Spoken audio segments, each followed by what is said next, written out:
দিদি রবীন্দ্রনাথ ঠাকুর। পর্ব 2। ছেলেটির নাম হইল নীলমণি। তাহার বয়স যখন 2 বৎসর তখন তাহার পিতার কঠিন পীড়া হইল। অতি শীঘ্র চলিয়া আসিবার জন্য জয়গোপালের নিকট পত্র গেল। জয়গোপাল যখন বহু চেষ্টায় ছুটিয়া লইয়া আসিয়া পৌঁছিল তখন কালীপ্রসন্নের মৃত্যুকাল উপস্থিত। মৃত্যুর পূর্বে কালীপ্রসন্ন নাবালক ছেলেটির তত্ত্বাবধানের ভার জয়গোপালের প্রতি অর্পণ করিয়া তাহার বিষয়ের সিকি অংশ কন্যার নামে লিখিয়া দিলেন। সুতরাং বিষয় রক্ষার জন্য জয়গোপালকে কাজ ছাড়িয়া দিয়া চলিয়া আসিতে হইল। অনেক দিনের পরে স্বামী স্ত্রীর পূর্ণ মিলন হইল। একটা জড় পদার্থ ভাঙিয়া গেলে আবার ঠিক তাহার খাজে খাজে মিলাইয়া দেওয়া যায়, কিন্তু দুটি মানুষকে যেখানে বিচ্ছিন্ন করা হয় দীর্ঘ বিচ্ছেদের পর আর ঠিক সেখানে রেখায় রেখায় মেলে না। কারণ মন জিনিসটা সজীব পদার্থ, নিমেষে নিমেষে তাহার পরিণতি এবং পরিবর্তন। শশীর পক্ষে এই নূতন মিলনে নূতন ভাবের সঞ্চার হইল। সে যেন তাহার স্বামীকে ফিরিয়া বিবাহ করিল।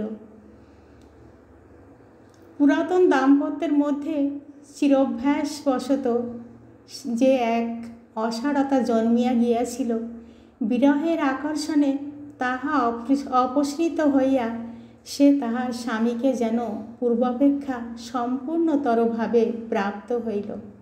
মনে মনে প্রতিজ্ঞা করিল, যেমন দিনই আসুক, যত দিনই যাক, স্বামীর প্রতি এই দীপ্ত প্রেমের উজ্জ্বলতাকে কখনোই ম্লান হইতে দিব না। নূতন মিলনে জয়গোপালের মনের অবস্থাটা অন্যরূপ।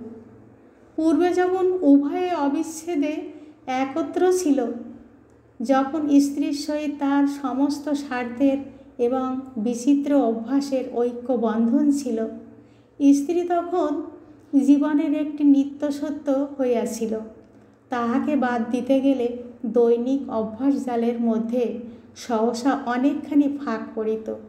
এই জন্য বিদেশে গিয়া জয়গোপাল প্রথম প্রথম অগাধ জলের মধ্যে পড়িয়াছিল, কিন্তু ক্রমে ক্রমে তাহার সেই অভ্যাস বিচ্ছেদের মধ্যে নূতন অভ্যাসের তালি লাগিয়া গেল। কেবল তাহাই নহে, পূর্বে নিতান্ত নিশ্চিন্তভাবে তাহার দিন কাটিয়া যাইত। মাঝে 2 বৎসর অবস্থা উন্নতি চেষ্টা তাহার মনে এমন প্রলয়ভাবে জাগিয়া উঠিয়াছিল যে তাহার মনের সম্মুখে আর কিছুই ছিল না। এই নূতন নেশার তীব্রতার তুলনায় তাহার পূর্বজীবন বস্তুহীন ছায়ার মতো দেখাইতে লাগিল। স্ত্রীলোকের প্রকৃতিতে প্রধান পরিবর্তন ঘটায় প্রেম এবং পুরুষের ঘটায় দুশ্চেষ্টা। জয়গোপাল 2 বৎসর পরে আসিয়া অবিকল তাহার পূর্ব স্ত্রীটিকে ফিরিয়া পাইল না। তাহার স্ত্রীর জীবনে শিশু শালকটি একটা নূতন পরিসর বৃদ্ধি করিয়াছে। এই অংশটি তাহার পক্ষে সম্পূর্ণ অপরিচিত। এই অংশে স্ত্রীর সহিত তাহার কোনো যোগ নাই। স্ত্রী তাহাকে আপনার এই শিশু স্নেহের ভাগ দিবার অনেক চেষ্টা করিত, কিন্তু ঠিক কৃতকার্য হইত কিনা বলিতে পারি না। শশী নীলমণিকে কোলে করিয়া আনিয়া হাস্যমুখে তাহার স্বামীর সম্মুখে ধরিত। নীলমণি প্রাণপণে শশীর গলা জড়াইয়া ধরিয়া তাহার কাঁধে মুখ লুকাইত। কোনো প্রকার কুটুম্বিতার খাতির মানিত না। শশীর ইচ্ছা তাহার এই ক্ষুদ্র ভ্রাতাটির যত প্রকার মন ভুলাইবার বিদ্যা আয়ত্ত আছে সবগুলি জয়গোপালের নিকট প্রকাশ হয়, কিন্তু জয়গোপালও সেজন্য বিশেষ আগ্রহ অনুভব করিত না এবং শিশুটিও বিশেষ উৎসাহ দেখাইত না। জয়গোপাল কিছুতেই বুঝিতে পারিত না এই কৃশকায় বৃহৎ মস্তক গম্ভীর মুখ শ্যাম বর্ণ ছেলেটার মধ্যে এমন কি আছে যে জন্য তাহার প্রতি এতটা স্নেহের অপব্যয় করা হইতেছে। ভালোবাসার ভাবগতিক মেয়েরা খুব চট করিয়া বোঝে। শশী অবিলম্বেই বুঝিল জয়গোপাল নীলমণির প্রতি বিশেষ অনুরক্ত নহে। তখন ভাইটিকে সে বিশেষ সাবধানে আড়াল করিয়া রাখিত। স্বামীর স্নেহহীন বিরাগ দৃষ্টি হইতে তাহাকে তফাতে তফাতে রাখিতে চেষ্টা করিত। এইরূপে ছেলেটি তাহার গোপন যত্নের ধন, তাহার এলাকার স্নেহের সামগ্রী হইয়া উঠিল। সকলেই জানেন স্নেহ যত গোপনের, যত নির্জনের হয়, ততই প্রবল হইয়া থাকে।